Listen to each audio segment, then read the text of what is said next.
آپ نے آج دیکھ لینا کہ دولت سے خوشیاں نہیں خرید سکتے. آج تک آپ دولت جمع کرتے آئے مگر میرے جانے کے بعد آپ ماما اور سنبل کے لیے اپنے لیے خوشیاں جمع کریے گا. خوش رہیے گا، یہ میری آخری خواہش ہے. علی بولتے ہوئے رو رہا تھا مگر آخری جملہ بولتے ہوئے علی کی سانسیں اکھڑ گئی تھی. سانس لینے میں دشواری اب اور بڑھ گئی تھی. ابرار صاحب فوراً ڈاکٹرز کو بلانے کے لیے آگے بڑھ گئے تھے. علی نے ان کا ہاتھ پکڑ لیا تھا. آپ وعدہ کریں پلیز. علی نے رکتی سانسوں کے ساتھ اپنا ہاتھ ابرار صاحب کے آگے بڑھا دیا تھا. ہاں بیٹا، میں وعدہ کرتا ہوں. ابرار صاحب نے عجلت میں کہا اور ڈاکٹرز کو بلانے لگے. علی کا ایک ہاتھ ان کے ہاتھوں میں تھا اور ڈاکٹرز علی کی زندگی کے لیے کوشاں تھے کہ جب علی کے وجود نے آخری حرکت لی تھی اور ہمیشہ کے لیے جہان چھوڑ کر چلا گیا تھا. سب ڈاکٹرز ایک لمحے کے رکے تھے. پھر ایک ڈاکٹر ہمت کر کے آگے بڑھے اور علی کی سانسیں چیک کی اور پھر بولے. صحیفے خشک ہو گئے، قلم لپیٹ دیے گئے اور ہر ایک کی تقدیر لکھ دی گئی لحد سے ہی. یہ کہہ کر ڈاکٹر نے اس کی آنکھیں ہمیشہ کے لیے بند کر دی. ابرار صاحب یہ سنتی زمین پر بیٹھتے چلے گئے.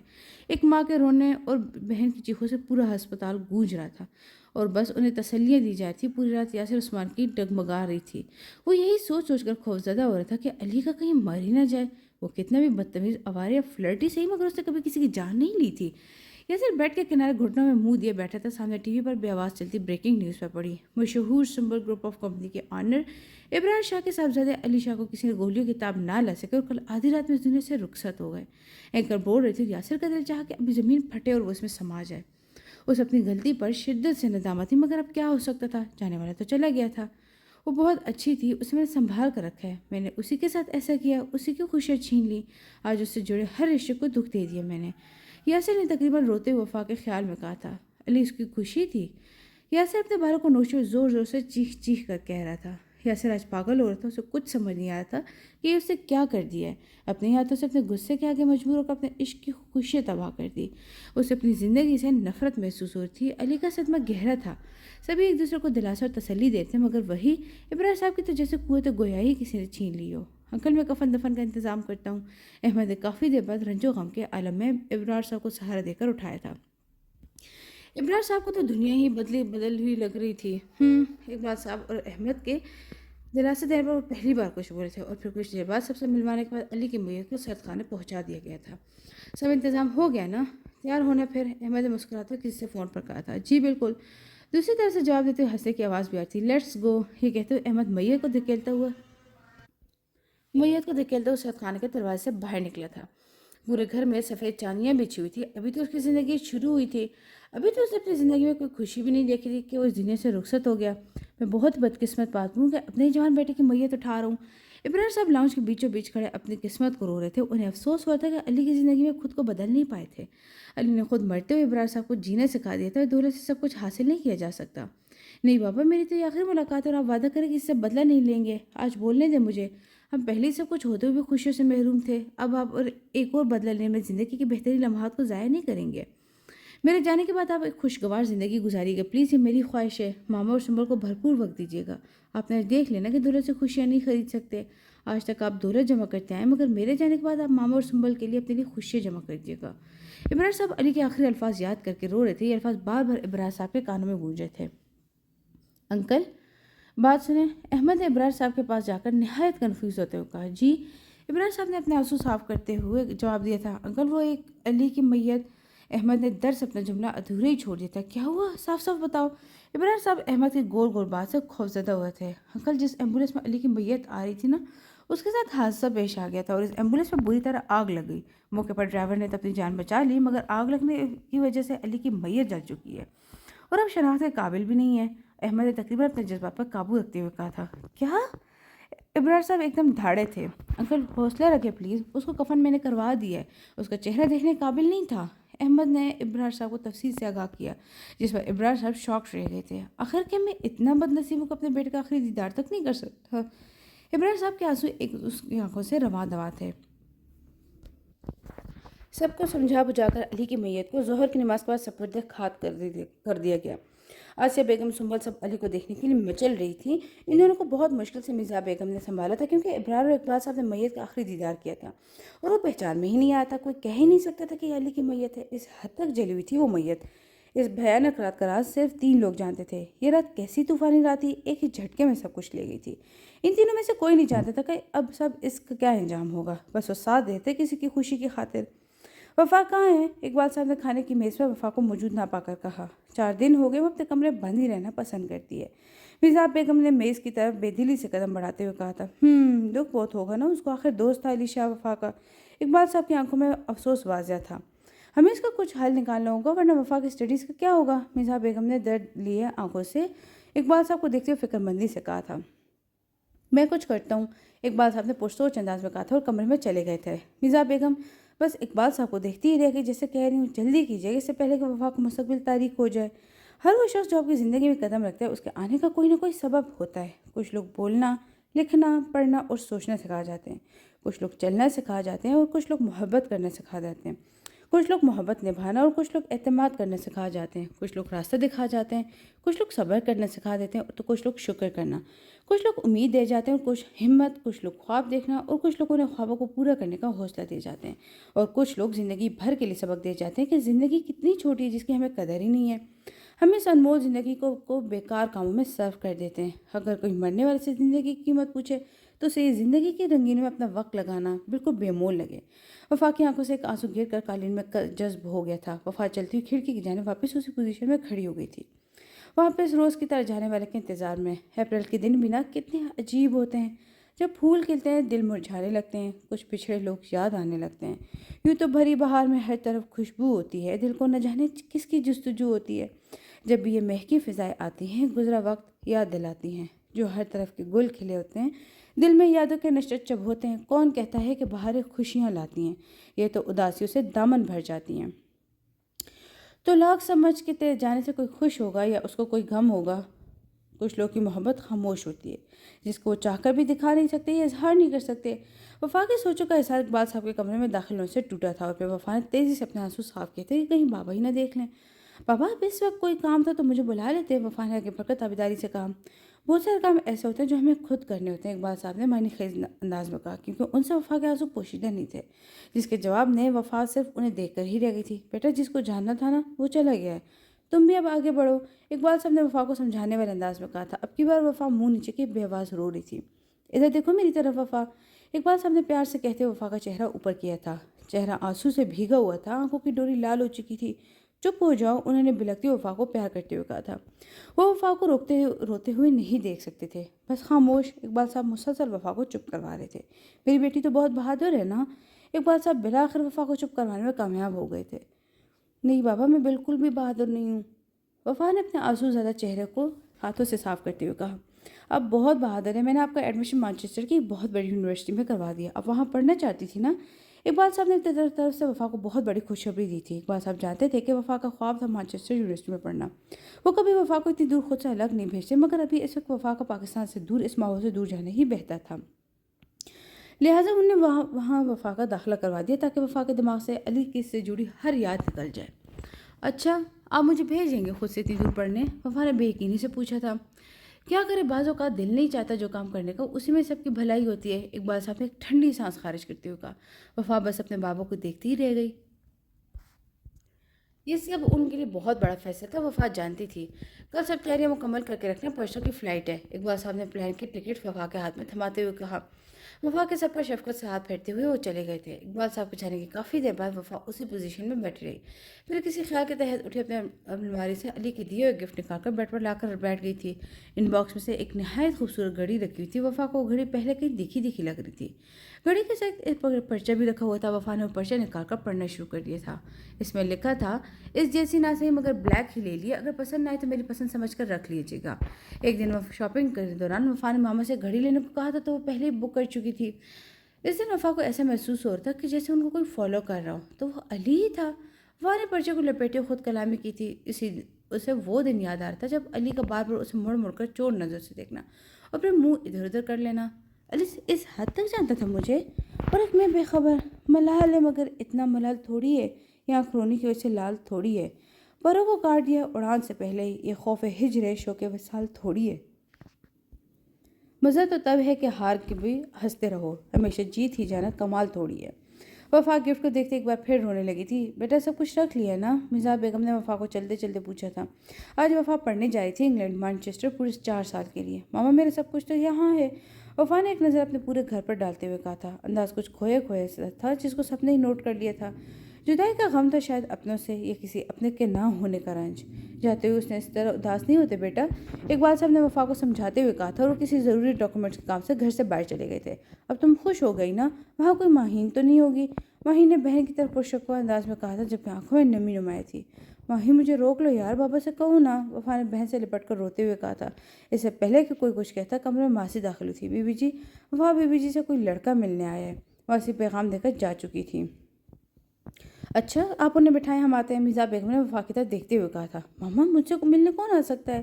وفا نے حیرت سے اپنے آنسوں سے تر آنکھیں پھیلاتے ہوئے کہا، پھر مرزا بیگم کے پیچھے گیسٹ روم میں چلی گئی تھی۔ السلام علیکم، آپ کون؟ مرزا بیگم نے اس شخص کی طرف بھرپور نگاہ ڈالتے ہوئے پوچھا تھا۔ تم؟ وفا نے کمرے میں داخل ہوتے ہی سامنے کھڑے شخص کو ناگواری سے دیکھا۔ وہ کوئی اور نہیں بلکہ علی شاہ کا قاتل تھا۔ ہاں وہی علی شاہ کا قاتل تھا، یاسر عثمانی کا۔ وفا میری بات سنو پلیز، یاسر نے وفا پر زور دیتے ہوئے کہا تھا۔ یہ کیا چل رہا ہے یہاں؟ مرزا بیگم نے یاسر کی طرف دیکھتے ہوئے کہا تھا۔ ماما میں نے آپ کو یاسر کے بارے میں بتایا تھا نا، یہ وہی یاسر عثمانی ہے۔ وفا نے نفرت بھری نگاہ یاسر پر ڈالتے ہوئے کہا تھا۔ پلیز وفا مجھے معاف کر دو، یاسر بار بار وفا کی طرف ہاتھ جوڑتے ہوئے کہہ رہا تھا جبکہ وفا بے حس ویسی بے حرکت کھڑی رہی تھی۔ وفا بیٹا معاف کرنے والی بڑا ہوتا ہے، مرزا بیگم نے وفا کو سمجھایا تھا، کیونکہ وہ اس کہانی کے صرف ایک رخ سے واقف تھی۔ علی کے قتل و رخ بتانے کی ہمت ہی نہیں تھی وفا میں۔ ٹھیک ہے جاؤ، میں نے معاف کیا، وفا نے پرسوچ انداز میں آہستہ آہستہ کہا تھا، جبکہ یاسر عثمانی وفا کے الفاظ سن کے ہی خوش ہو گیا تھا۔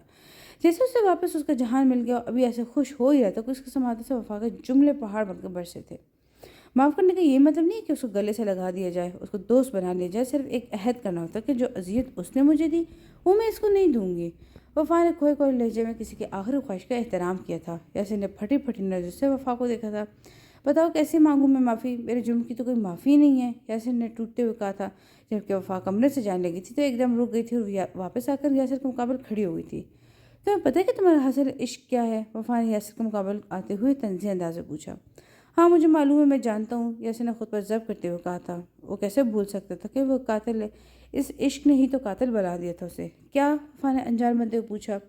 لا حاصل عشق میرا حاصل عشق ہے، یاسر کہتا ہوا گھٹنوں کے بل وفا کے قدموں میں بیٹھتا چلا گیا، جبکہ وفا اس کا جواب سننے کے بعد رکی نہیں تھی، چلی گئی تھی یاسر کی زندگی سے۔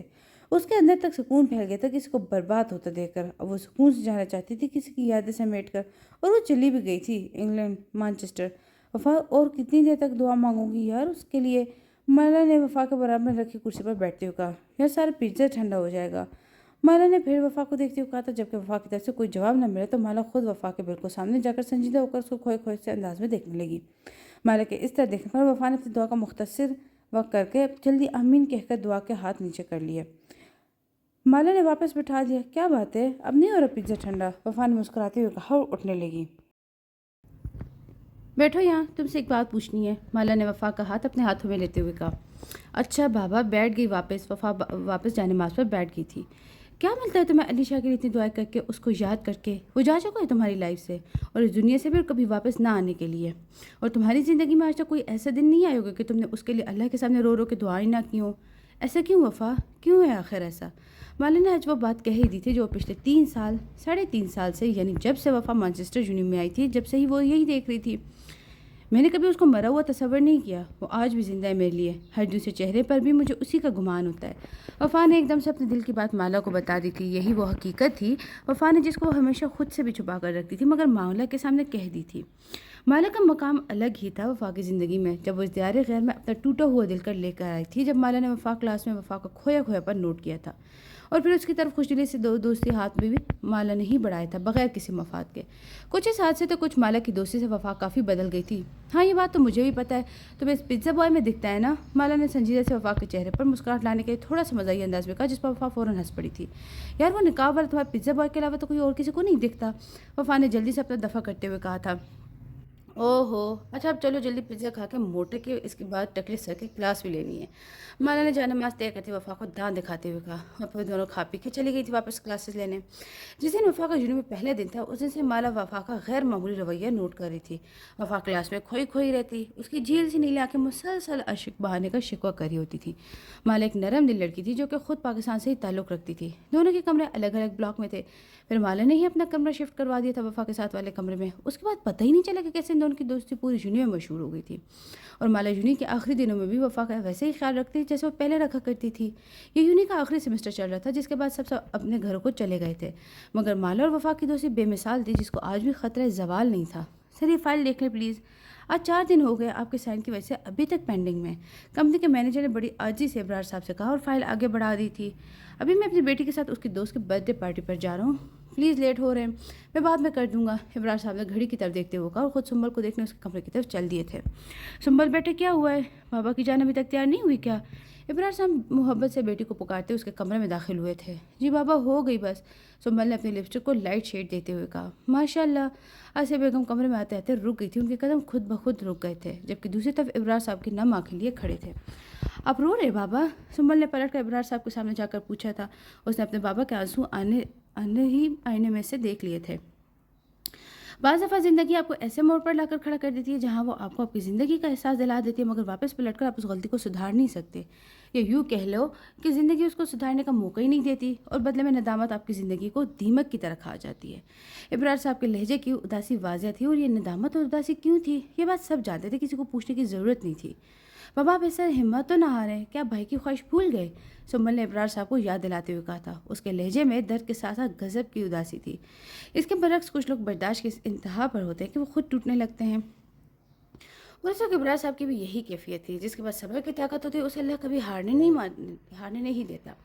ابرار صاحب نے منہ نیچے کر کے پرعزم انداز میں کہا. جی صحیح کہا. آسیہ بیگم نے اپنے آنسو پوچھے تھے. اچھا آپ روئے تو نہیں؟ چلے جلدی آنسو صاف کرو, جلدی چلے اب. سنبل نے دونوں کا موڈ خوشگوار کرنے کی نیت سے اپنی آنکھیں صاف کرتے ہوئے کہا تھا.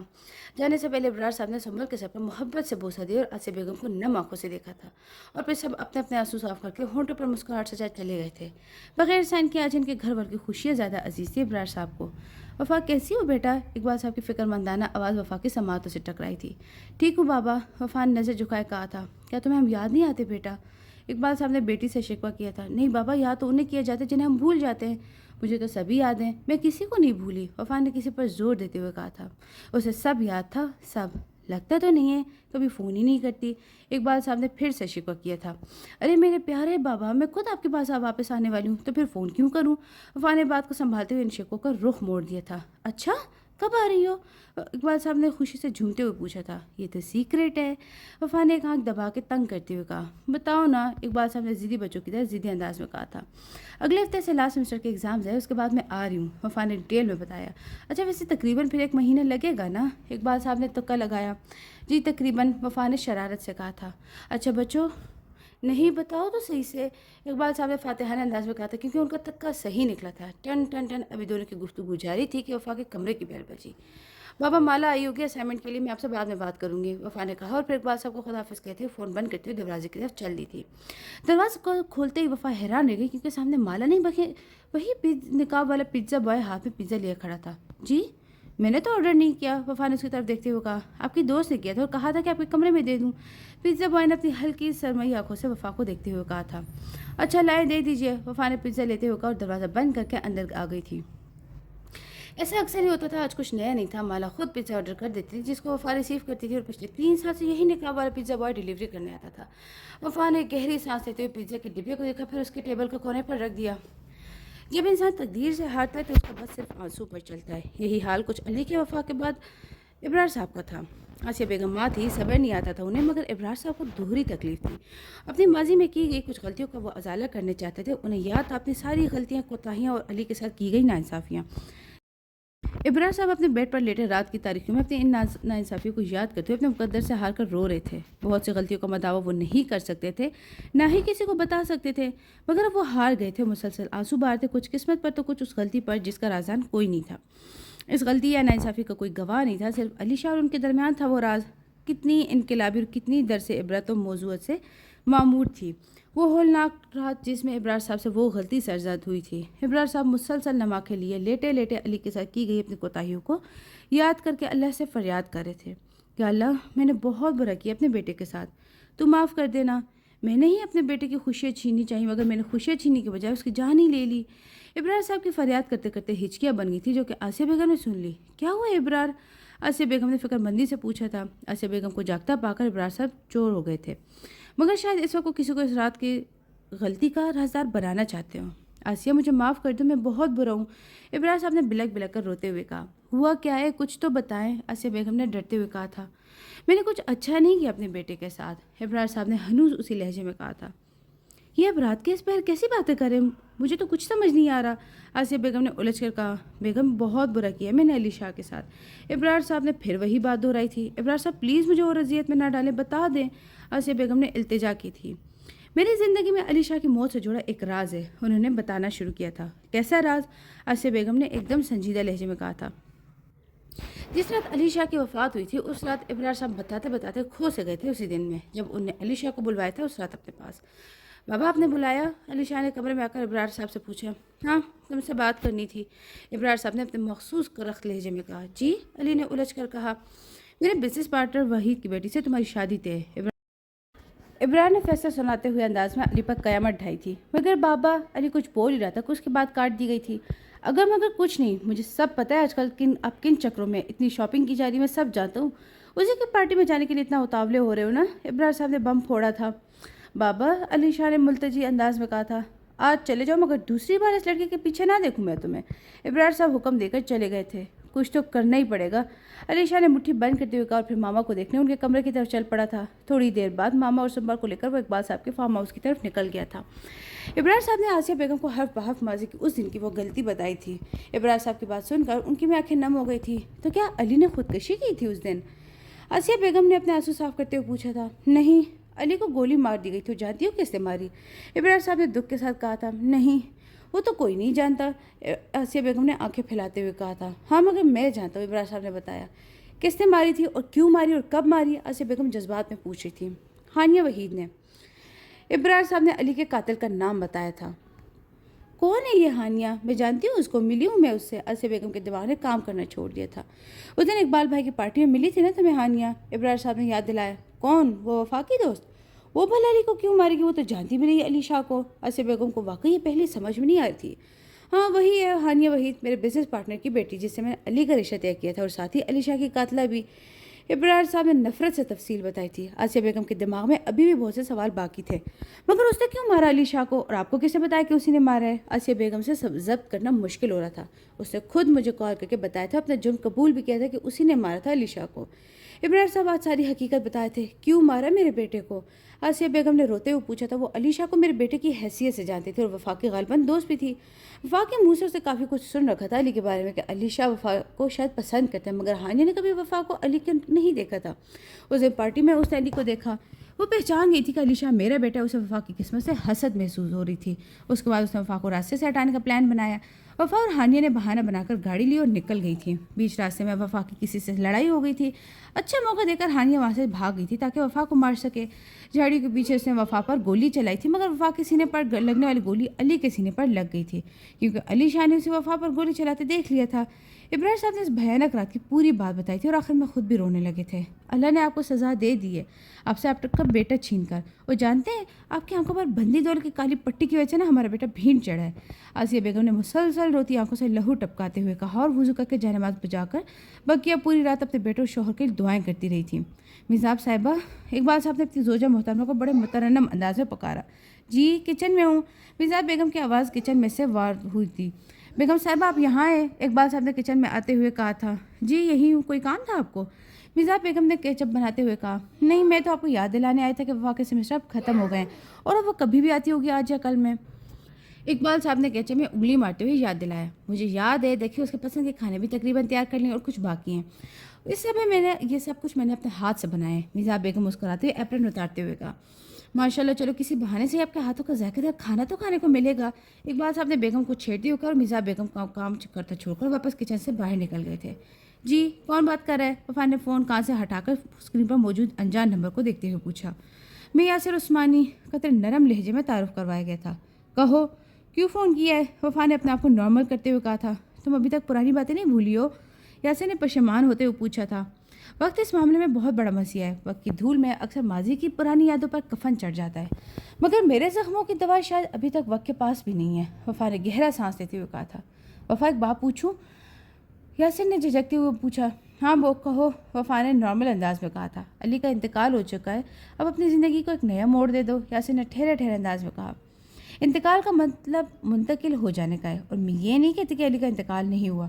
مجھے ایسا لگتا ہے کہ اس کی روح مجھ میں منتقل ہو چکی ہے، یہ انتقال ہی تو ہے، اور اسے خود سے دور میں نہیں کر سکتی کبھی، وفا نے کہا اور پھر فون بند کرنے لگی۔ وہی آبلے ہے، وہی جلن، کوئی سوز دل میں کمی نہیں، جو لگا کے آگ گئے تھے تم وہ لگی ہوئی آگ بجھی نہیں۔ میری زندگی پہ نہ مسکرا، مجھے زندگی کا علم نہیں، جیسے تیرے غم سے ہو واسطہ وہ باہر خزاں سے کم نہیں۔ وفا کہاں ہو یار، ہمیں جانا بھی ہے شاپنگ پر، کل تو سب چلے ہی جائیں گے اپنے اپنے گھر کو، آج تو انجوائے کر لو۔ مالا نے وفا کو سوتے ہوئے دیکھ کر بیزاریت سے کہا، اچھا نا اٹھ رہی ہوں، مگر پہلے مجھے تو کچھ کھلاؤ۔ وفا نے بستر سے ہی فرمائش کرتے ہوئے کہا، کیا کھاؤ گی؟ مالا نے پوری امید انداز میں پوچھا کہ کیونکہ مالا کو موقع چاہیے ہوتا تھا شاپنگ کا، وہ دیوانی تھی۔ آج تو سمجھ لو آخری دن ہے، کیا کھایا جائے؟ وفا نے سوچتے ہوئے کہا، پیزا آرڈر کر دوں؟ مالا نے مشورہ دیا، پیزا کھلا کھلا کر نا تم نے مجھے موٹا کر دیا ہے۔ وفا نے پیزا کے نام پر ہی منہ بنا لیا تھا، کوئی نہیں، اور ویسے بھی کل شام کی تو پاکستان کی ہماری فلائٹ ہے، آج کھا لو پھر یاد کرتی رہو گی۔ مالا نے مسکراتے ہوئے ایک آنکھ دبا کر کہا تھا، کیوں پاکستان میں کیا پیزا نہیں ملتا؟ وفا نے تب کر کہا، وہ سمجھ گئی تھی کہ مالا کیا کہنا چاہ رہی ہے، پیزا تو ملتا ہے مگر نقاب پوش پیزا بوائے نہیں ملتا۔ مالا نے بھرپور کہکا لگا کر وفا کو چھیڑا تھا، اچھا بس ایک بات کے پیچھے نہیں پڑ جایا کرو، وفا نے منہ بنا کر بیڈ سے نیچے اترتے ہوئے کہا تھا۔ اچھا جی، مالا نے مصنوعی حیرت سے کہا، کر لو پیزا آرڈر، کھا لوں گی۔ وفا کہتے ہوئے باتھ روم میں گھس گئی تھی، جبکہ مالا نے آرڈر دیتے ہوئے مسکرا کے باتھ روم کی طرف جاتی وفا کو دیکھا تھا۔ کیا ہوا، وہ نقاب والا پیزا بوائے نہیں آیا آج؟ مالا نے آرڈر لیتے ہوئے پیزا بوائے سے پوچھا تھا۔ وہ نقاب والا گورا سا لڑکا؟ پیزا بوائے نے تصدیق کرتے ہوئے کہا، ہاں وہی، کہاں گیا وہ؟ مالا تصدیق کرتے ہوئے حیرت سے کہا تھا، کیونکہ 3 سال سے زائد عرصے میں جب بھی پیزا آرڈر کیا گیا وہی نقاب والا لے کر آتا تھا، وہ کہ پیزا بوائے نہیں تھا۔ اس لڑکے نے پے سلپ مالا کی طرف دیتے ہوئے بتایا، پھر کون تھا؟ مالا کی جگہ وفا چیختی ہوئی بولی تھی اور اسی وقت کمرے میں آئی تھی، دونوں کی باتیں سن لی تھی۔ وہ تو بس میں آ رہا تھا تو وہ مجھ سے آپ کے گھر والا پارسل لے لیتے تھے اور کہتے تھے کہ یہ میں دے دوں گا، اس پیزا بوائے نے صاف صاف بتا دیا تھا، اور تم دے دیتے تھے؟ کبھی اس کا کے پیسے نہیں لیے اس نقاب والے لڑکے نے؟ مالا نے غصے میں پوچھا۔ نہیں، وہ پیسے لیتے نہیں تھے بلکہ مجھے دیتے تھے اس سب کے، پیزا بوائے نے بتایا اور پیزا دیا اور فوراً کھسک گیا تھا۔ کون ہو سکتا ہے جو صرف ہمارے ہی آرڈر دینے آتا تھا؟ وفا نے سوچتے ہوئے کہا۔ چھوڑو یار، ہوگا کوئی، ہمیں کیا؟ مالا نے شان اچکا کر کہا اور پیزا کھول کے بیٹھ گئی تھی۔ جلدی کھا لو، جانا بھی ہے، مالا نے وفا کو سوچتا پا کر ٹوکا۔ کھا رہی ہوں، وفا کہتے ہوئے مالا کے ساتھ بیٹھ کر سر جھٹک کر کھانے لگی تھی۔ جگہ کون سی ہے؟ اس نے تینوں کی طرف دیکھتے ہوئے پوچھا۔ ایڈریس اور لوکیشن واٹس ایپ کر دوں گا، اس پلان کے ماسٹر مائنڈ نے کہا تھا۔ ٹھیک ہے، زیادہ وقت نہیں ہے، پھر آپ سب جو کرنا ہے جلدی کریں، وہ کل چلی جائے گی پاکستان، اس نے کہا تھا۔ اس کے بعد چاروں اپنی اپنی منزل کی طرف نکل کر کھڑے ہو گئے تھے۔ آج ماضی کا بہت پرانا پنا ایک بار پھر کھلنے والا تھا۔ مالا، ہم کون سے شاپنگ مال جا رہے ہیں؟ وفا نے مالا سے بیزاری سے پوچھا تھا۔ وفا پچھلے 1 گھنٹے سے کار میں گھوم گھوم کر تھک گئی تھی اور بار بار مالا سے ایک ہی سوال کرے جا رہی تھی، جس پر مالا بہت پرسکون انداز میں کہتی، بہت بڑا اور اسپیشل مال ہے جہاں ہم جا رہے ہیں۔ وفا کو آج ہانیہ بہت یاد آ رہی تھی، وہ بھی ہانیہ کے ساتھ یہی کرتی تھی، ہانیہ سے اتنی اچھی دوستی تھی، مگر اس بھیانک طرف کے بعد جب وہ بیچ راستے میں وفا کو تنہا چھوڑ کر چلی گئی تھی، اس کے بعد سے اس نے کبھی رابطہ ہی نہیں کیا تھا وفا سے۔ وفا مسلسل سوچوں میں گم کار کے شیشے سے باہر دیکھ رہی تھی، وہ کار ایک سگنل پر رکی، بہت سے روڈ کراس کرنے والے کار کے سامنے سے گزرے تھے۔ وفا نے اس میں سے لوگوں پر ایک سرسری سی نظر ڈالی تھی، مگر وفا کی نظر ان میں سے ایک چہرے پر جا کر رک گئی تھی اور واپس پلٹنا ہی بھول گئی تھی، شاید کہ وفا کی سانسیں بھی تھم سی گئی تھیں۔ کیا ہوا وفا؟ مالا نے وفا کا کندھا ہلا کر پوچھا۔ مالا، وہ علی؟ وفا نے ایک شخص کی طرف اشارہ کرتے ہوئے کہا۔ کیا مذاق کری ہو، اب ہر جگہ وہی کیوں دکھتا ہے تمہیں؟ مر چکا ہے وہ؟ مالا نے وفا کا مذاق اڑاتے ہوئے ہنس کر کہا۔ نہیں دیکھو، وہ علی ہے، میں سچ کہہ رہی ہوں، وفا نے یقین دلاتے ہوئے کہا تھا۔ کوئی تصویر ہے علی کی تمہارے پاس؟ مالا نے وفا سے تصدیق کے لیے کہا تھا۔ ہاں، میرے والیٹ میں، وفا نے کہتے ساتھ ہی والیٹ کھول کر مالا کے ہاتھ میں تھما دیا۔ تصویر دیکھ کر مالا کا بھی منہ کھولا رہ گیا تھا۔ یہ علی ہے، جلدی کرو، اتر کار سے پیچھا کر اس کا، مالا نے سیٹ بیلٹ کھولتے ہوئے چیخ کر وفا سے کہا تھا۔ وہ دونوں ہی کار سے اتر کر ان پبلک کو چیرتے ہوئے چل رہے تھے جو روڈ کراس کر رہے تھے۔ وفا آگے آگے اس کا پیچھا کرتی ہوئی چل رہی تھی، جبکہ مالا ان دونوں کے پیچھے تھی۔ وہ شخص کافی دور آ چکا تھا، اتنا دور کہ جہاں معمول سے ذرا ہٹ کر آبادی کم تھی۔ دونوں اب بھی اس کا پیچھا کر رہے تھے۔ بہت دور ایک کھنڈر سے عمارت میں داخل ہو کر ایک جگہ وہ شخص رک چکا تھا۔ وفا اور مالا بھی ساتھ ساتھ ہامتی وہاں پہنچ چکی تھی۔ وہاں پہنچ کر جیسے ہی وفا کی کار رکی، پتہ نہیں کہاں سے ایک آواز سنائی دی تھی۔ بہت تھک گئی وفا، زیادہ تو نہیں دوڑایا میں نے؟ وفا جو کہ سانس پھولنے کی وجہ سے آدھی کمر موڑے کھڑی تھی، فوراً سیدھی ہوئی اور سر اٹھا کر دیکھا، حیرت کا جھٹکا کھا کر پوری سیدھی ہو گئی تھی۔ ایک طرف یاسر، دوسری طرف احمد، جبکہ بیچ میں علی شاہ کھڑا مسکرا رہا تھا۔ تم زندہ ہو؟ وفا کے منہ سے سب سے پہلے یہی جملہ پھسلا تھا۔ جی میں زندہ ہوں، زندہ ہی تھا، میں کبھی مرا ہی نہیں تھا، علی شاہ نے ایک ہاتھ یاسر کے کندھے پر رکھتے اس کھنڈر عمارت کا جائزہ لیتے ہوئے کہا، جہاں بلاک اور سیمنٹ وغیرہ جگہ جگہ پڑی ہوئی تھی، جبکہ یاسر نے ایک دلکش مسکراہٹ کے ساتھ علی شاہ کی طرف دیکھا تھا۔ لگ ہی نہیں رہا تھا کہ یہ وہی یاسر عثمانی ہے۔ تو اس دن؟ وفا نے الجھتے ہوئے پوچھا، جبکہ علی سنجیدہ چہرے وفا سے اسی سوال کی امید لگائے بیٹھا تھا۔ اور یہ یاسر اور تم دوست کیسے؟ وفا نے یاسر کی طرف دیکھ کر سر تھام کر کہا۔ ابھی بھی جواب میں علی شاہ ویسے ہی سنجیدہ چہرے لیے ایک طرف منہ کر کے کھڑا تھا۔ علی پلیز بتاؤ ورنہ میں پاگل ہو جاؤں گی، کیا ہے یہ سب؟ اس رات کی حقیقت۔ یاسر تم ایک ساتھ کیسے؟ یاسر نے تو اس رات گولی چلائی تھی نا، یاسر دشمن تھا نا تمہارا؟ وفا نے ایک ساتھ بہت سے سوال کیے تو پاگلوں کی طرح چیخ چیخ کر پوچھ رہی تھی۔ وفا، علی اس رات مرا نہیں تھا، یاسر اور علی تو بچپن کے دوست ہیں۔ مالا نے پیچھے سے آتے ہوئے وفا کے قریب جا کر کہا۔ کیا مطلب؟ وفا نے آنکھیں پھاڑے پوچھا۔ سب اب بھی سمجھ آ جائے گا۔ مالا نے اپنے ہاتھ سے وفا کا ہاتھ ہٹا کر کہا اور اسٹال سے جا کر یاسر کے برابر میں کھڑی ہو گئی تھی۔ یاسر اور مالا ایک دوسرے کو بڑی جاندار مسکراہٹ کے ساتھ دیکھ رہے تھے۔ مالا تم بھی؟ وفا نے مالا کو حیرت سے دیکھتے ہوئے کہا۔ یاسر، مالا اور احمد کے چہرے پر فاتحانہ مسکراہٹ سجی تھی۔ وہ آپس میں بار بار ایک دوسرے کو اسی نظر سے دیکھ رہے تھے۔ اس کے برعکس علی شاہ سنجیدہ کھڑا تھا، شاید ماضی کے راگ جان رہا ہو۔ کوئی مجھے بتائے گا کہ ہو کیا رہا ہے یہاں؟ وفا نے حیرت سے اپنی جھیل سی نیلی آنکھوں کو پھیلا کر اس کی طرف دیکھ کر کہا۔ جہاں یاسر، مالا اور احمد کھڑے تھے، میں بتاتا ہوں۔ آواز علی کی طرف سے آئی تھی جو کہ ان سے قدر فاصلے پر ایک پلر کے ساتھ تنہا کھڑا تھا۔ وفا اب علی کی طرف متوجہ ہو کر کھڑی تھی۔ علی نے اس انقلابی بھیانک رات سے شروع کی تھی داستان۔ بابا نے اس رات مجھے بلا کر میرا رشتہ طے کر دیا تھا، اپنے دوست کی بیٹی سے یہ بات بتائی تھی، جس کو سننے کے بعد مجھ میں غصے کی ایک لہر دوڑ گئی تھی۔ میں سیدھا یاسر اور احمد کے پاس پہنچا۔ یار کچھ کر نہ ورنہ میرے باپ کی دولت کی ہوس اور مزید بڑھ جائے گی، علی نے ٹہلتے ہوئے کہا تھا۔ ایک طریقہ ہے جس سے تو وفا کی نظروں میں ہیرو بن جائے گا اور اپنے باپ کو سبق بھی دکھا دے گا۔ احمد نے کچھ سوچتے ہوئے کہا۔ کیا؟ دونوں نے ساتھ ہی پوچھا۔ وفا تم سے محبت کرے اور کسی اور کی طرف نہ ہو جائے، اس لیے تم نے یاسر کو وفا کی زندگی میں ولن بنا کر داخل کیا تھا نا؟ احمد نے بات کی تائید چاہی۔ ہاں تو؟ یاسر نے لپک کے پوچھا، کیونکہ احمد نے اس ہیرو جیسے انسان کو ولن کہہ دیا تھا تو اس بات کا فائدہ اٹھانے کا وقت اب آ گیا، وہ بھی ایک تیر سے دو شکار۔ احمد نے دماغ میں پلان بناتے ہوئے کہا۔ وہ کیسے؟ میں سمجھا ہی نہیں کچھ، علی نے ناسمجھی سے سر کھجاتے ہوئے کہا۔ ایسے کہ کسی طرح وفا کے سامنے تمہارا اور یاسر کا جھگڑا ہو اور یاسر تمہیں غصے میں گولی مار دے، اس سے ہم فائدہ اٹھائیں گے، ڈاکٹر سے کہلوا دیں گے کہ تمہاری حالت بھی سیریس ہے، تم زندگی اور موت کی کشمکش میں ہو۔ احمد نے پلان بتایا۔ ڈاکٹر کیوں کہے گا جھوٹ؟ علی نے سوال کیا۔ کیونکہ ہم اس کو جھوٹ کہنے کی منہ مانگی قیمت دیں گے، احمد کی جگہ یاسر نے ہنس کر جواب دیا۔ جی بالکل، احمد نے بھی یاسر کی تائید کی۔ مگر ایک بات ہے، یاسر کے دماغ میں ایک سوال اٹھا تھا۔ کیا؟ احمد نے متوجہ ہوتے ہوئے پوچھا۔ اس سے فائدہ کسے ہوگا؟ ذرا ڈیٹیل میں بتا۔ یاسر خطرہ مول لینے سے پہلے سارے پہلو جاننا چاہتا تھا۔ دیکھ بھائی، جب یہ وفا کے لیے گولی کھائے گا نا تو اس کے دل میں خود بخود علی کے لیے محبت پیدا ہو جائے گی، جبکہ گولی لگنے کے بعد جب یہ آئی سی یو میں ہوگا تو اس کے باپ کی آنکھیں بھی ہو سکتی ہے کہ کھل جائیں اور وہ سدھر جائے بیٹے کو مرتا دیکھ کر۔ احمد نے تفصیل سے بتایا۔ پھر کب کرنا چاہیے اس پلان پر عمل؟ یاسر نے پلان کو سمجھتے ہوئے پوچھا۔ جب انکل کی شادی کر رہے ہوں، احمد نے مشورہ دیا۔ نہیں، علی نے کھوئے ہوئے لہجے میں کہا۔ دونوں نے حیرت سے علی کو دیکھا کہ علی منع کیوں کر رہا ہے؟ پلان پر عمل آج رات ہی ہوگا، علی نے دونوں کو سنجیدگی سے دیکھتے ہوئے کہا۔ جلد بازی نہ کر یار، یاسر نے علی کو سمجھایا۔ نہیں آج ہی، علی شاہ تو علی شاہ ہی تھا۔ ٹھیک ہے، تیاری کر لو، دونوں نے ایک دوسرے کو دیکھتے ہوئے کہا اور کس طرح ہوگا یہ سب وہ ترتیب دینے لگا۔ علی رکا تھا بتاتے بتاتے، اس کے بعد سب کچھ پلان کے مطابق ہی چل پڑا تھا، مثلاً وہ میری اور یاسر کی لڑائی اور یاسر کا گن نکالنا وغیرہ، مگر ان موقع پر بازی پلٹ گئی۔ گولی یاسر نہیں بلکہ کسی اور نے چلائی تھی، جو کہ مجھ پر نہیں بلکہ تم پر۔ وفا اقبال تم پر گولی چلائی گئی تھی، وہ گولی، اور وہ کسی اور نہیں بلکہ تمہاری اپنی دوست ہانیہ نے چلائی تھی۔ علی شاہ ایک بار پھر بتاتے بتاتے رکا۔ وفا سب کچھ دم سادے سن رہی تھی، کچھ بولنے کی سکت نہیں تھی آج وفا میں۔ ایک بار پھر علی نے بولنا شروع کیا تھا۔ گولی تمہارے سینے پر چلائی گئی تھی، ہانیہ کے ہاتھ پہ گن اتفاق سے میں دیکھ چکا تھا، اس لیے تمہارے سینے پر لگنے والی گولی کو میں نے خود اپنے سینے پر چلنا مناسب سمجھا، مگر میری خوش قسمتی کہ گولی میرے کندھے سے تھوڑا نیچے ہی لگی، اور جب یاسر کو پتہ چلا کہ مجھے اصلی گولی لگی ہے تو میں نے احمد کو اشاروں میں یاسر کو لے جانے کا کہا، اور یہ حسن اتفاق ہے کہ احمد بھی ہانیہ کو دیکھ چکا تھا، اس لیے احمد یاسر زبردستی لے کر چلا گیا تھا اور فوراً ایمبولینس کو کال کر دی گئی تھی۔ ڈاکٹر کو ہم پہلے ہی خرید چکے تھے، آپریشن کر کے گولی جب اسے نکال دی تو میرے دماغ میں ایک نیا خرافاتی آئیڈیا ہے کہ کیوں نہ میں مر ہی جاؤں۔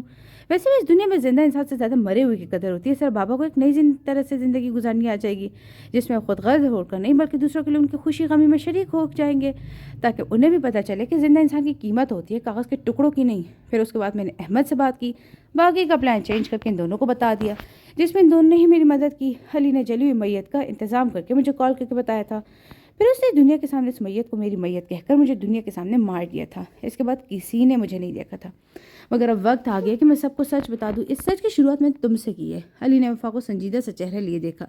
وفا کی آنکھوں میں حیرت کے ساتھ ساتھ علی کے زندہ ہونے کی خوشی کی لہر بھی موجود تھی، جبکہ علی کی آنکھوں کی ڈوریں لال تھیں۔ یاسر، اور تم دوست ہو، اور تم نے میرے پیچھے لگایا تھا؟ وفا نے علی کی پوری بات سنتے ہی حیران ہوتے ہوئے کہا۔ ہاں، علی نے تحمل سے سچ بتایا۔ مگر کیوں؟ وفا کی حیرانی میں مزید اضافہ ہوا تھا۔ تاکہ تمہارے دل تک رسائی حاصل کر سکوں، علی نے وفا کی طرف منہ کرتے ہوئے کہا۔ جواب میں وفا بس علی شاہ کو دیکھتی ہی رہ گئی تھی۔ کوئی ایسے بھی جاتا ہوگا اس کو؟ یہ تو کبھی وفا نے سوچا بھی نہیں تھا، یہ سب تو بس فلموں میں ہی ہوتا آیا تھا۔ اچھا مگر ہانیہ نے گولی کیوں چلائی تھی؟ وفا نے ایک اور سوال کیا تھا۔ بس کر یار، سب یہی پوچھ لے کہ ابھی بہت کچھ ہے بتانے کو، مالا نے مزاحیہ انداز میں کہا۔ ہاں پر مجھے بتاؤ سب کے تم ان تینوں کو کیسے جانتی ہو؟ ہانیہ نے گولی کیوں چلائی تھی؟ پلیز، وفا نے التجائی لہجے میں کہا۔ یہ یاسر کے بچپن کی منگیتر ہے، علی شاہ نے مالا کی طرف اشارہ کرتے ہوئے جو کہ مسکرا کے وفا کو ہی دیکھ رہی تھی، اور ہانیہ نے گولی تم پر اس لیے چلائی تھی کیونکہ یاسر نے پوری بات بتائی کہ کس طرح ابرار صاحب نے رشتہ طے کیا، اس کے بعد کیا ہوا۔ وفا تو حیران و پریشان تھی، اسے تو دنیا ہی گھومتی ہوئی لگ رہی تھی۔ ایسی تھی میری بیسٹ فرینڈ، اس کا مطلب یاسر فلرٹ نہیں اداکاری کر رہا تھا۔ وفا نے پلر کا سہارا لیتے ہوئے سوچا، سبھی اپنی اپنی جگہ سنجیدہ کھڑے تھے، کیا کہتے، جو سچ تھا وہ بتا چکے تھے۔ ماما میں آج واپس گھر آ رہی ہوں پاکستان، وفا نے اپنے گھر آنے کی اطلاع دی تھی۔ وفا کل سے کھوئی سی تھی، خوش بھی تھی اور اداس بھی۔ خوشی اس بات کی تھی کہ علی شاہ زندہ تھا، اداسی اس بات کی تھی کہ اس کے اپنے دوست نے حسر اور جلن کی آنکھ میں اس کی پیٹھ پر چھرا گھونپا تھا۔ یا اللہ تیرا شکر، میں بھی ساری تیاری مکمل کرتی ہوں۔ میزاب بیگم نے خوشی سے اللہ کا شکر ادا کرتے ہوگا اور پھر کچھ ہلکی پھلکی باتوں کے بعد فون بند کر دیا تھا۔ وفا کھوئے سے انداز میں سامان بیگ میں رکھ رہی تھی اور دروازے پر دستک دیتی مالا اندر داخل ہوئی۔ پیکنگ کر رہی ہو؟ مالا نے سادے سے لہجے میں پوچھا۔ وفا نے مختصر سے جواب دیا۔ ایک بات کہوں؟ مالا نے بیٹھ کے قریب کھڑے ہوتے ہوئے پوچھا۔ ہاں کہو، وفا کا لہجہ اب بھی ویسے ہی تھا۔ تمہیں علی شاہ سے محبت ہے، میں نے دیکھا ہے، اب تم مانو یا نہ مانو، اور میں نے علی شاہ کو بھی دیکھا ہے، اور جانتی ہو اسے تم سے عشق ہے جو کہ اس کے اختیار سے باہر ہے، مالا نے وفا کی پیکنگ کو دیکھتے ہوئے کہا، جبکہ وفا اس کو دیکھتی ہی رہ گئی تھی۔ اس کے مسلسل پیکنگ کرتے ہاتھ رک گئے تھے۔ ایک بات اور، مالا نے کمرے سے جاتے جاتے رک کر کہا۔ وفا نے مالا کی طرف دیکھا۔ کوئی انتظار کر رہا ہے تمہاری جونی کے گارڈن میں، مالا نے کہا اور کمرے سے چلی گئی تھی، جبکہ وفا پیکنگ ادھوری چھوڑ کے گارڈن کی طرف چلی گئی تھی۔ وفا مسلسل کسی کو ڈھونڈ رہی تھی، مگر آج تو گارڈن میں کوئی زی روح تھا ہی نہیں، نہ کوئی آدم تھا، نہ کوئی آدم ذات۔ وفا مسلسل ہر جگہ دیکھ رہی تھی مگر اسے کوئی نظر نہیں آ رہا تھا۔ آخر وہ جب تھک کر واپس جانے لگے تو اس نے ایک درخت کے پاس اسی نگاہ پر پیزا بوائے کو کھڑے دیکھا۔ وفا چلتی اس کے قریب آئی، اس کا رخ وفا کی طرف سے مڑا ہوا تھا۔ سنیے، وفا نے تمیز سے اس کو مخاطب کیا تھا۔ وفا کے مخاطب کرنے پر وہ پلٹا تھا۔ اب اس کا اور وفا کا رخ آمنے سامنے تھا۔ آج بھی اس کے چہرے پر رومال سے نقاب بنا ہوا تھا۔ وفا نے آگے بڑھ کر اس نقاب کو آرام سے اتار تھا۔ تم؟ وفا کو ایک بار پھر حیرت کا جھٹکا لگا تھا۔ وہ نقاب والا پیزا بوائے علی شاہ ہی تھا۔ علی، اور کتنے سرپرائزز ہیں یار، بتا دو۔ وفا نے علی کی طرف خائف نظر سے دیکھتے ہوئے کہا تھا۔ بس یہ لاسٹ تھا، علی نے مسکراتے ہوئے کہا۔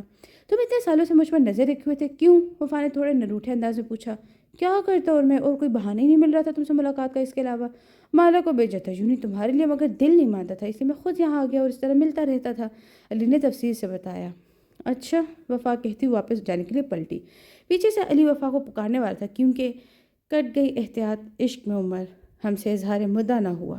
علی منہ لٹکائے وفا کو جاتا دیکھ رہا تھا کہ وفا واپس علی کی طرف پلٹی۔ آگے کا کیا پلان ہے؟ وفا نے اپنی نیلی آنکھوں کو گھما کر پوچھا۔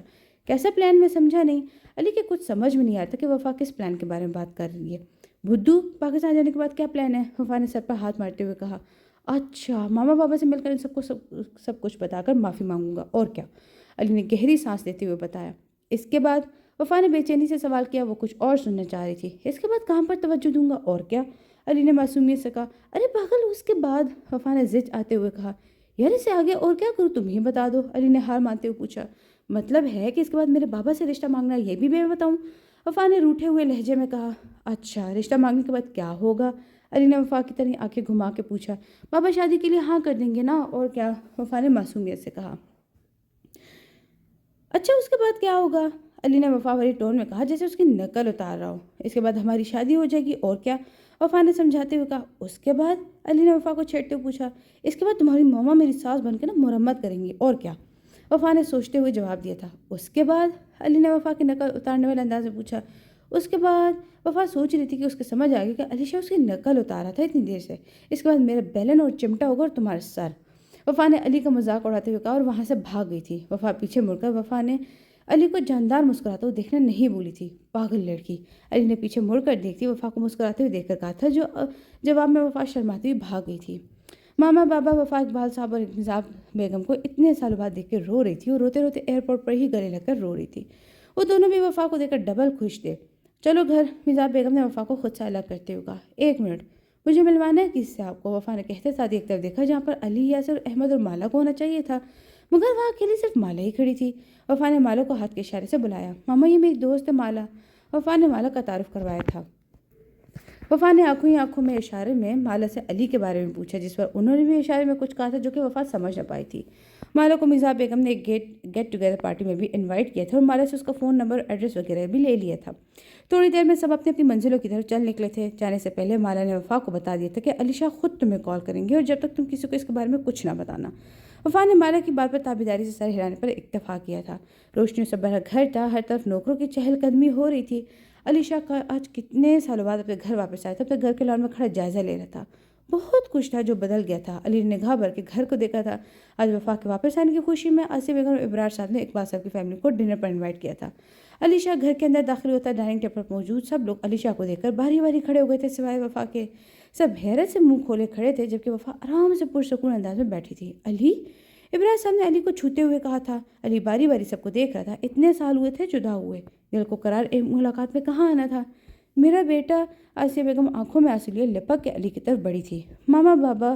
علی نے ماں کا پیار کرتے ہوئے باپ کی طرف دیکھا تھا۔ کہاں چلے گئے تھے علی؟ اپنے اس بوڑھے باپ کو چھوڑ کر ابرار صاحب نے شکوہ کرتے ہوئے علی کو سینے سے لگا لیا تھا۔ بہت لمبی کہانی ہے بابا، آج ہی سن لیں گے، علی نے باپ کے سینے سے لگتے ہوئے شکایتی انداز میں کہا۔ اب تم آ گئے ہو نا، مجھے اب کچھ نہیں چاہیے۔ ابرار صاحب اور علی مسلسل گلے لگے ہوئے تھے۔ میں سب کچھ بتا دوں گا بابا، بس آپ مجھے معاف کر دیجیے گا، علی نے اپنے آنسو صاف کرتے ہوئے کہا تھا۔ کتنے سالوں کا غبار آج اس طرح نکلا تھا، سب کی آنکھوں میں آج آنسو تھے، مگر یہ آنسو خوشی کی نوید لائے تھے۔ میں بھی ہوں بھائی، سنبل کہتی ہوئی بھائی سے لپٹ گئی تھی۔ سنبل کا انداز کچھ ایسا تھا کہ وہاں موجود سبھی لوگ ہنس پڑے تھے۔ ابرار بھائی اب تو آنکھوں سے ندیاں نہ بہاؤ، اقبال صاحب نے اپنی آنکھیں صاف کرتے ہوئے کہا تھا۔ سب نے مل کے کئی سالوں بعد، یہ شاید زندگی میں پہلی بار ساتھ مل کر کھانا خوشگوار ماحول میں کھایا تھا۔ کھانا کھاتے ہوئے سب ایک دوسرے سے باتیں کرتے۔ ابرار صاحب نے ایک نظر علی کی طرف ڈالی، دوسری وفا کی طرف۔ اب ابرار صاحب کی سمجھ میں آ گیا تھا کہ انہیں اللہ نے ایک اور موقع دیا اپنی غلطی کو سدھارنے کا، اور اب ابرار صاحب یہ موقع کسی بھی صورت میں ہاتھ سے جانے نہیں دینا چاہتے تھے، اس لیے انہوں نے بہت جلد اقبال صاحب سے بات کرنے کا فیصلہ کر لیا تھا۔ 6 مہینے بعد۔ ہانیہ بیٹے، سر خود کو اذیت دے کے کیا ہوا؟ تمہیں تو خوش ہونا چاہیے نا کہ تم جو دعائیں مانگتی تھی وہ قبول ہو گئی، اللہ نے تمہیں ایک اور موقع دیا اپنی غلطی کو ٹھیک کرنے کا۔ وحید صاحب ہانیہ کو سمجھا تھے، جب سے اس نے سنا تھا کہ علی زندہ ہے مسلسل رو رہی تھی۔ ندامت کے آنسو تھے جو رکنے کا نام ہی نہیں لے رہے تھے۔ بابا میں اس دن خود غرض ہو گئی تھی، حاسد ہو گئی تھی، آپ کو پتہ ہے نا کہ میں ایسی نہیں ہوں، مگر اس رات نہیں معلوم کون سا جذبہ مجھ پر غالب آیا اور میں نے گولی چلا دی، بغیر وفا اور علی کی خوشیوں کے بارے میں سوچے۔ ایک طرف میری دوست کی خوشی تھی اور دوسری طرف میں علی کی محبت، میں نے سب کچھ ختم کر دیا تھا بابا، سب کچھ، ہانیہ نے روتے ہوئے کہا تھا۔ وحید صاحب اس وقت صرف اپنی بیٹی کی طرف دیکھے جا رہے تھے، جس کی مسلسل رونے کی وجہ سے ہچکیاں بن گئی تھی۔ بابا میں نے گناہ کیا ہے، گناہ غلطی نہیں ہے، غلطی ٹھیک کہی جا سکتی ہے، مگر گناہ کی صرف سزا ہوتی ہے، اور میں اس گناہ کی سزا دنیا میں ہی پانا چاہتی ہوں، ہانیہ نے وحید صاحب کے گلے لگتے ہوئے کہا تھا۔ کیا مطلب؟ وحید صاحب نے ناسمجھی سے کہا۔ مطلب یہ کہ میں علی اور وفا کے پاس جاؤں گی، ان سے درخواست کروں کہ مجھے سزا دنیا میں ہی دے دے، آخرت میں دی جانے والی سزا سے میں خوفزدہ ہوں، ہانیہ نے اپنے آنسو صاف کرتے ہوئے کہا۔ وحید صاحب تو حیران ہی رہ گئے تھے اپنی بیٹی کے فیصلے پر۔ ہانیہ اپنے مزاج سے بالکل مختلف ہو گئی تھی، وہ اکڑو سی لڑکی آج معافی مانگنے کا کہہ رہی تھی۔ بابا میں کل ہی جاؤں گی ان کے پاس، ہانیہ نے فیصلہ پورا انداز میں کہا تھا۔ پر بیٹا کل نہیں جا سکتی آپ، وحید صاحب نے منع کیا۔ کیوں؟ ہانیہ نے حیرت سے کہا۔ کیونکہ کل علی شاہ کا نکاح ہے وفا اقبال سے، وحید صاحب نے بم پھوڑنے والے انداز میں بتایا، مگر مقابل کا رویہ دیکھ کر حیران رہ گئے تھے۔ ہانیہ بجائے رونے کے یا ملال کرنے کے مسکرا رہی تھی۔ ہانیہ کیا ہوا، تم مسکرا کیوں رہی ہو؟ وحید صاحب نے قدر حیران کن لہجے میں کہا۔ بابا مجھے خوشی ہے کہ اصل اور حقیقی عشق کو اس کی منزل مل گئی ہے، ہانیہ نے ہنستے ہوئے کہا۔ ہانیہ کو واقعی کوئی غم نہیں تھا، ہاں اس کو غم ہوتا اگر وفا علی شاہ کو نہ ملتی، کیونکہ وفا کو علی شاہ سے زیادہ کوئی نہیں چاہتا ہوگا، اور علی کو کھونے کا غم اس لیے بھی نہیں تھا کہ اب اسے یہ سمجھ آ گیا تھا کہ وہ محبت نہیں تھی جو اس نے علی سے کی تھی، وہ تو بس چھوٹی عمر کی نادانی تھی، اس کے علاوہ کچھ بھی نہیں۔ علی کو دیکھ کر کیسے دانت نکالے اپنے نکاح میں، احمد نے یاسر کو کوہنی مارتے ہوئے اسٹیج پر کھڑے علی شاہ کی طرف متوجہ کراتے ہوئے کہا۔ یاسر نے سر ہلا کر کہا۔ دیکھ نکاح کرنے کی کتنی جلدی ہے اس کو، کیسے گھورے جا رہے ہیں، اپنا رہا ہے قاضی صاحب کو۔ احمد نے پھر سے علی کو دیکھتے ہوئے کہا۔ ہاں صحیح کہا، یاسر نے رخ موڑ کر کہا۔ علی کو بہت جلدی ہے، ابے یار دیکھ کیسے وفا بھابھی کو گھور رہی ہے، احمد آج پورا کا پورا نیوز کاسٹر بنا ہوا تھا۔ ہاں، یاسر نے سرسری سے کہا۔ یار یہ علی ٹھیک نکلا، ہمیں گنڈا موالی اور ولن بنا کے خود اپنے سر پر سہرا جیسے ڈال رہا ہے، احمد نے بیچارگی سے یاسر پر سراسر سے نظر ڈال کر کہا تھا، مگر جب اس نے یاسر کو دیکھا تو آگ بگولا ہو گیا۔ جب بھی میں کہوں کہ یہ یاسر ہاں کیوں کر رہا ہے، یہ تو مالوں کو تکنے میں بزی تھا، احمد نے لڑاکوں کی طرح کہا اور یاسر کو گدی سے پکڑ لیا تھا۔ تو بھی بزی تھا اپنی والی کو دیکھنے میں، وہ بھی بزی اپنی والی کو دیکھنے میں، اب بتا میں کہاں جاؤں، میرے لیے نہیں ڈھونڈ گئی تم دونوں لوفروں سے، احمد نے کہتے کہتے یاسر کو 2-4 مکے رسید کر لیے۔ تماشا دیکھ کر مالا فوراً ان کے پاس پہنچ گئی تھی۔ کیا ہو رہا ہے یہ سب، لوگ دیکھ رہے تم دونوں کو، مالا نے آتے ساتھ ہی دونوں کو بچوں کی طرح ڈانٹا۔ واہ جی واہ، احمد نے تنزیہ مسکراتے تالی بجا کر کہا۔ کیا مس لیلا ہے؟ ابرار صاحب نے ان تینوں کے قریب آتے ہوئے پوچھا۔ اچھا وہ انکل آپ آگے، میں بتاتا ہوں، یاسر نے کالر ٹھیک کرتے ہوئے احمد کی طرف مستانی نظر سے دیکھتے ہوئے کہا۔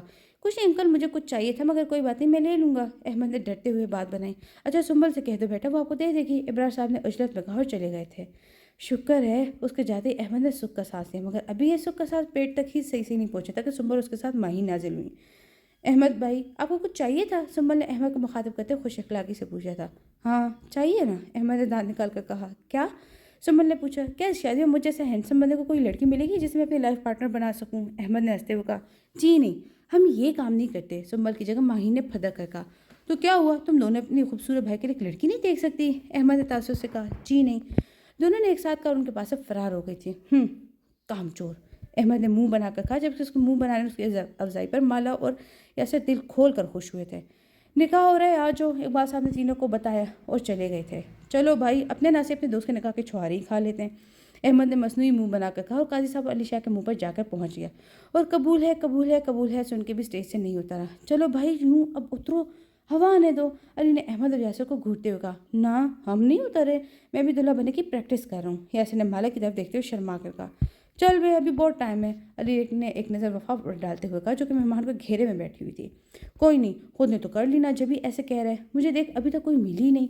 احمد نے علی کے سامنے ایک بار پھر اپنا دکھڑا رویا۔ ابھی احمد دل کھول کے رویا بھی نہیں تھا کہ ابرار صاحب، اقبال صاحب اور وحید صاحب باقی ان سب کے سروں پر کھڑے ہو گئے تھے، اور یہ لوگ اکیلے نہیں تھے، ہانیہ وحید بھی تھے ساتھ ان کے۔ ہانیہ کو دیکھ کر سب کے ہنستے ہوئے چہرے ایک دم سنجیدہ ہو گئے تھے۔ ہانیہ چلتی ہوئی وفا اور علی کے سامنے آ کر کھڑی ہو گئی تھی۔ وفا اور علی نے باری باری ایک دوسرے کو دیکھا، پھر ہانیہ کو دیکھا۔ وفا، علی، میں جانتی ہوں جو اس رات میں نے کیا وہ معافی کے قابل نہیں ہے، اس لیے میں یہاں تم دونوں سے معافی مانگنے آئی ہوں۔ نہیں آئی ہوں، مجھے سزا دے دو، مجھے گھٹن ہوتی ہے اس ندامت سے بھری زندگی سے، ہانیہ نے روتے ہوئے کہا، اس کی آنکھیں مسلسل آنسو بہا رہی تھیں۔ بابا نے تو معاف کر دیا، وفا نے روکھے لہجے میں کہا اور منہ موڑ لیا۔ بے شک انہوں نے معاف کر دیا، مگر وفا میں تم دونوں کی زیادہ گنہگار ہوں، ہانیہ نے روتے ہوئے ہاتھ جوڑ کر کہا۔ وفا اس کو اس کی غلطی کا احساس ہو گیا، ابرار صاحب نے وفا کو دیکھتے ہوئے کہا۔ جی بیٹا، اللہ بھی معاف کرنے والے کو ہی پسند کرتا ہے، اقبال صاحب نے ابرار صاحب کی تائید میں کہا تھا۔ وفا نے علی کی طرف دیکھا، جبکہ علی نے بھی نظروں ہی نظروں میں اقبال صاحب کی بات کو سراہا تھا۔ ٹھیک ہے، ہم اتنے گرے ہوئے بھی نہیں ہیں کہ تمہیں معاف نہ کر سکیں، وفا نے ایک نظر سب کی نظر طرف دیکھتے ہوئے نارمل انداز میں کہا، جس پر ہانیہ روتے ہوئے وفا کے قدموں میں ہاتھ جوڑ کر گر گئی تھی۔ وہ شکر ادا کری تھی کہ وفا نے اسے سچے دل سے معاف کر دیا تھا۔ ہانیہ یہ کیا کر رہی ہو، اٹھو، وفا نے اپنا قیمتی نفیس لال شراب کو کچھ اوپر کرتے ہوئے ہانیہ کا ہاتھ پکڑ کر کہا، اسے اٹھا کر گلے لگا لیا۔ وفا بہت بہت شکریہ، تم نے مجھے معاف کر دیا، ہانیہ نے گلے لگتے لگتے اسے روتے ہوئے کہا۔ اچھا بس کر دیا، اب سب کیا کہیں گے، وفا نے ہانیہ کو چپ کرنے کی غرض سے اس کے آنسو صاف کرتے ہوئے کہا۔ اور کیا کہیں گے بھابھی، دلہن تو رو نہیں رہی، اس کی دوست اتنا رو رہی ہے، لگتا ہے کہ دلہن کے بدلے کا رو رہی ہے، یاسر نے دانتوں کی نمائش کرتے ہوئے کہا، جس پر سب ہنس پڑے۔ ہانیہ وفا سے الگ ہو کر اپنے بابا کے پاس جا کر کھڑی ہو گئی تھی۔ وحید صاحب نے اس کے سر پر شفقت سے ہاتھ رکھا تھا، ہانیہ کی آنکھیں رونے کی وجہ سے لال ہو چکی تھیں، مگر کوئی تھا جو اس وقت خلاف معمول خاموش تھا اور ہانیہ کو محویت سے دیکھ رہا تھا کہ سب اسے ہی گھور رہے تھے۔ ابے او مجنوں، آنکھیں تو جب کالے، یاسر نے احمد کے پاس جا کر اس کے پیر پر پیر مارتے ہوئے کہا۔ یاسر نے پیر اتنی زور سے مارا تھا کہ احمد کی چیخیں نکل لگی تھی، اور کچھ وہ اداکار بھی بہت اچھا تھا۔ ہائے ظالم نے تو پیر ہی توڑ ڈالا، ابھی تو میری شادی بھی نہیں ہوئی تھی، احمد نے کچھ اس انداز میں کہا تھا کہ سب کی ہنسی چھوٹ گئی تھی۔ تو کیا خیال ہے، ڈھونڈ لے پھر ابھی آپ کے لیے بھی، اقبال صاحب نے مذاق میں احمد کو چھیڑتے ہوئے کہا۔ انکل ڈھونڈنے کی ضرورت نہیں، میں نے ڈھونڈ لیا ہے لڑکی، احمد نے جھٹ پٹ بتایا، سب کے منہ کھلے کے کھلے رہ گئے تھے۔ کون ہے وہ، اتنی جلدی ڈھونڈ لی، ابرار صاحب نے حیرانی سے پوچھا۔ ہاں تو میری لو سٹوری اچھی ہے، بغیر زیادہ دھوڑ باغ والی، اس علی شاہ کی تھوڑی نا اتنی محنت کروں، احمد نے علی کو دیکھتے منہ بنا کر کہا، جس پر علی مسکرا دیا۔ ابے تو بتاتا ہے یا نہیں، یاسر نے ہاتھ کا موقع بناتے ہوئے کہا۔ بتا رہا ہوں، پر آپ لوگ وعدہ کریں، ان لوگ کو منا لیں گے میرے لیے، احمد کو ڈر تھا کہ کہیں وہ منع ہی نہ کرتے، اس سے پہلے ہی شرط رکھ دی تھی۔ اچھا نا بتا بھی دو کہ کون ہے وہ اب، ابرار صاحب نے بے چینی سے کہا۔ وہ انکل ہانیہ وحید، احمد نے شرماتے ہوئے کہا، جبکہ اپنا نام سن کر ہانیہ کی آنکھیں پوری کی پوری پھٹ گئی تھیں۔ سب ہانیہ کی طرف متوجہ تھے۔ وحید صاحب کچھ تو بول دیں، ابرار صاحب نے آگے بڑھ کر پہل کی۔ میں کیا کہہ سکتا ہوں، یہ تو ہانیہ کی زندگی ہے، اسی سے پوچھ لیں آپ۔ اب سب ہانیہ کی طرف دیکھ رہے تھے۔ بتاؤ بیٹا، اقبال صاحب نے نرمی سے پوچھا، جس پر ہانیہ نے شرما کر منہ نیچے کر لیے، سب کے چہرے کھلے اٹھے تھے۔ مبارک ہو آپ کو بھی، بہت جلد آپ بھی نکاح کے چھوارے کھانے والے ہیں، علی نے احمد کو چھیڑتے ہوئے کہا تھا۔ علی کی بات سن کر احمد کسی دلہن کی طرح شرما رہا تھا، اور اس کے شرمانے کو دیکھ کر سب کا فلک شگاف کہکا بلند ہوا تھا۔ ابرار صاحب کو ہنستا ہوا دیکھ رہے تھے اسٹیج پر، جہاں سب ہنس رہے تھے تو دور مہمانوں میں گھری ان کی بیگم مرزا بیگم کے ساتھ سب کے ساتھ ہنس ہنس کے مل رہی تھی۔ سب کچھ اچھا ہو چکا تھا، ویرانیوں کے بادل جھٹ چکے تھے، تیرگی کے دن ختم ہو چکے تھے۔ طوفان اب ختم ہو چکا تھا اور خوشیوں کے دروازے اب کھل چکے تھے۔ سب کو خوش دیکھ کر ابرار صاحب کے دل میں ایک سکون سا اترا تھا۔ انہیں اس رات کی حقیقت علی نے سب سچ بتا دی تھی اور معافی بھی مانگ لی تھی، اور اسے سب سے ابرار صاحب کو سبق مل چکا تھا کہ دولت سے خوشیاں نہیں خریدی جا سکتی، خوشیاں تو اپنوں کے ساتھ مل کے حاصل ہوتی ہیں۔ اللہ حافظ۔